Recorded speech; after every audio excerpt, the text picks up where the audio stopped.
Hello guys and gals, and welcome back to the channel. This is Dave, also known as Loving Them Trains. And right in the middle of a project of some structures that I am building for a customer, I thought let me go ahead and finish this off with some video work. And I originally was not going to make a video of these, but the reason I decided to is, first of all, just to get some more content up. Also, a lot of these build videos, I go back and I watch them to see what I've done, because between projects sometimes there is some time that passes and I haven't become organized enough at this point to actually write down what I've done in the past. So these videos actually act as a tutorial for myself. Anyway, what we have in front of us are two HO scale structures by a company called Loon Studios. Loon Studios, I hope I'm saying that correctly. And these are actually going to be used on an O scale layout in a forced perspective type deal. So these ones have already been built and painted. They still need to be detailed. I'm going to do a bit of weathering and probably add a decal or two on the one to the left. But I've got a couple of more structures that I'm in process of building, and I'm just going to take you for a ride on how I get from the beginning to the end product. All right, here's a tried and true process that is used across the hobby when painting details. Just attaching them to some blue painter's tape and taking them to the paint booth or wherever you paint. So these are all ready to go. Those smaller pieces back there in the back have to be, they're just primered right now, so I have to actually paint them the color that they're going to be. I'll hand paint those. This was all done with the rattle can, and several other detail pieces that will need to be painted. But all of these are at various stages of completion when it comes to the entire building. But this is a start. And also you see here this wall, and there are 3 walls, actually 4 walls, but 3 of them are brick. And basically what I do with these is I do the rattle can, just a light misting over the whole piece. It was a kind of a brick color. And then I go through with a sponge and I just dab some various colors to give a little bit of variation. Most of the colors, there are only 3 colors on this, and they're all kind of related to the original brick color I put down. As you can see, this piece is still a little wet. But these are going to be ready. I'll go ahead and seal them with some dull coat, and then the customer has asked for mortar on this particular building. So we'll go ahead and get that process going, and I'll be right back. All right, so the very first thing I did was I added some mortar, and I tried it a different way using some drywall mud. And when you add that, you have to put it on and then quickly wipe it off with a damp cloth. And I don't know how well you can see it from this view, but I will put it closer you can see. But what I also want you to take notice of course, I did the trim, the concrete trim on the upper level of both of these walls. I added some decals and started the weathering process on those just by dabbing paint on them, and some unique ones here that are supposed to be temporary paintings. And I'll show that that's kind of got dulled down. It's pretty loud right now, but we'll clean that up. Same thing over here. And on this section, the window frames, I should say, have been installed, but also some decal work over here. Same process. started the weathering process. And then over here, I've painted the front part of the building.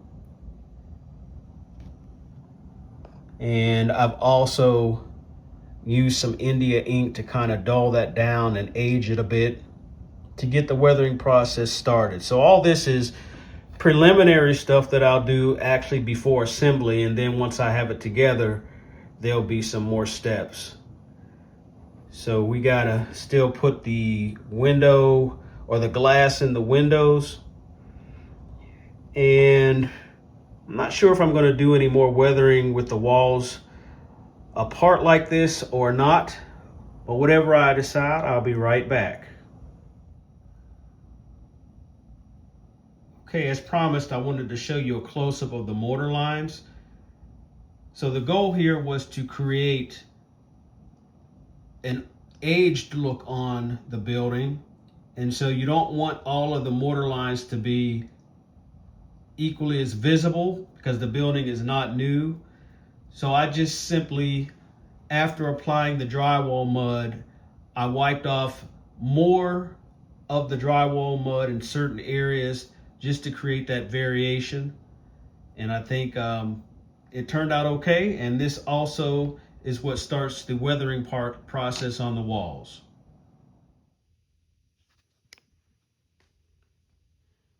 All right, here is a look at the painted detail pieces. You can see in front the fire escapes have been painted.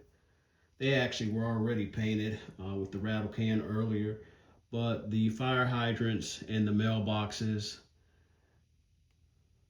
those vents, turbines, flue caps in the back there, this water tower, and you can see on the lower part of the screen this trim that goes on the edges of the roof. And then over here we've got a door, a roof, and those ladders that go in the fire escape. So this stuff is not what I'm used to because I do O-scale.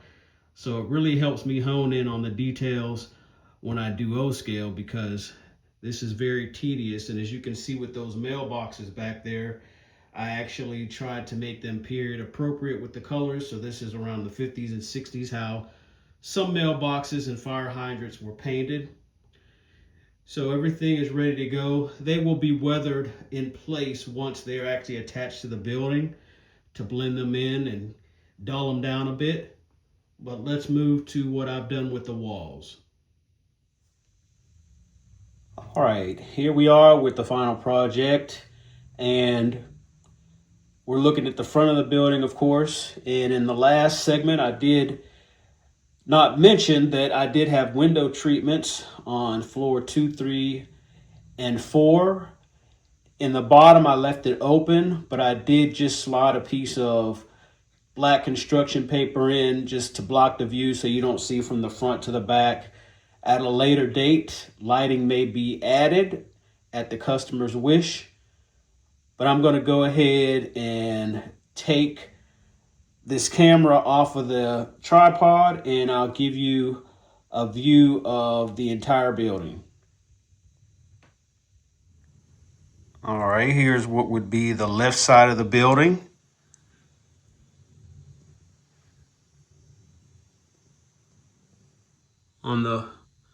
All right, here is the right side. And yes, I did add some growth here, add a little bit of character to the building. You don't want to do too much because we don't know what the customer wants, but I think that was a nice added touch. And here's the rear of the building.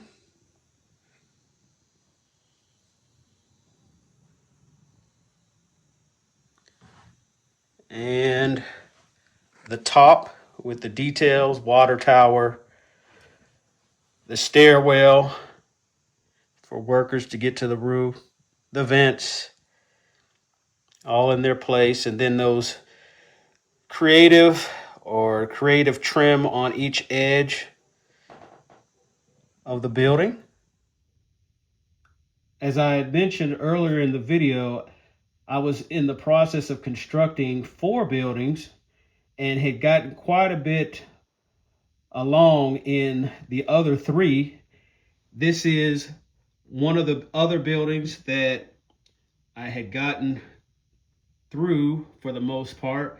This is a building from the company I mentioned earlier, Loon Studios, and this is called Monroe Core. So this looks like a nice building that could go on a corner. The next one is from the same company. It was a smaller building but packs a lot of character, and this one is called Sacco's Department Store. As you can see, I did put down, they're just sitting there, the mailbox and a fire hydrant. But this one came with the decorative billboards inside the windows, and then I added a decal on the front there where that brickwork is. Nice little structure.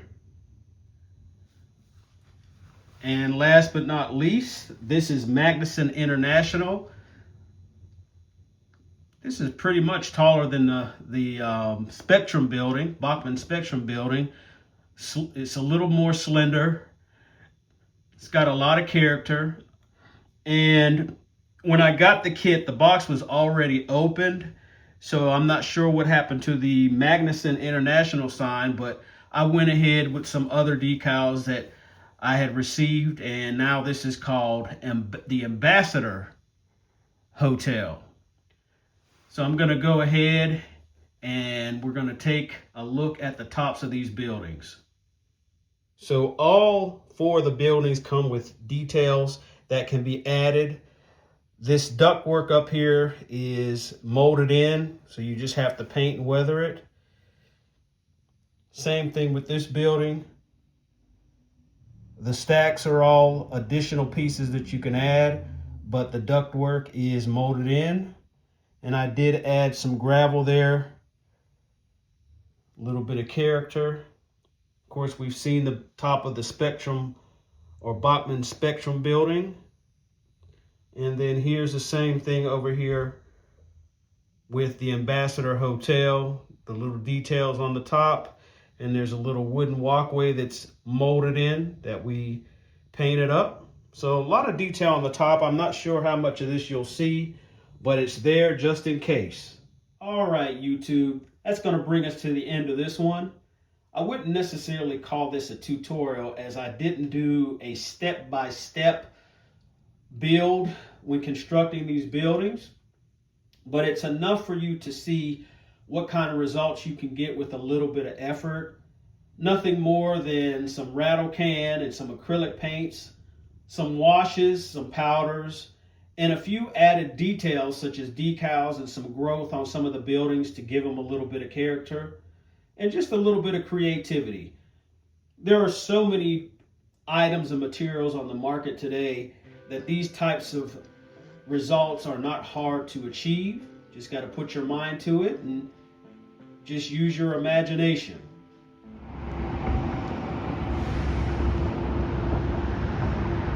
All right, so we just pulled up to the train installation shop, and let's see what we got going on in here.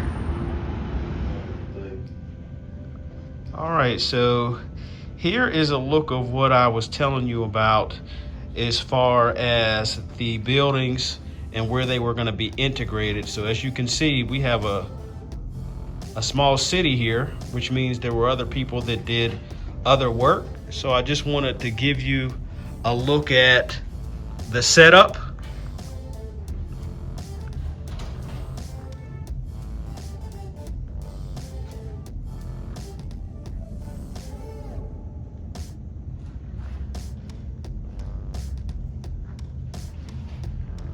That looks pretty familiar, as does that.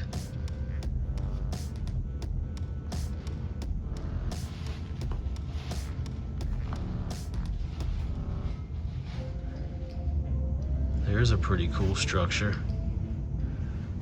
That was one that Tony did.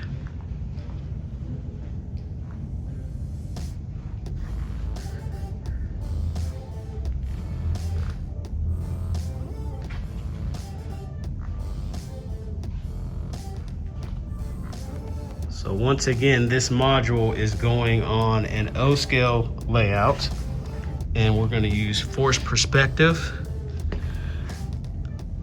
I think the customer is going to have a trolley right here running through the town. So that's the next step in working on this. I just wanted to give you a little update.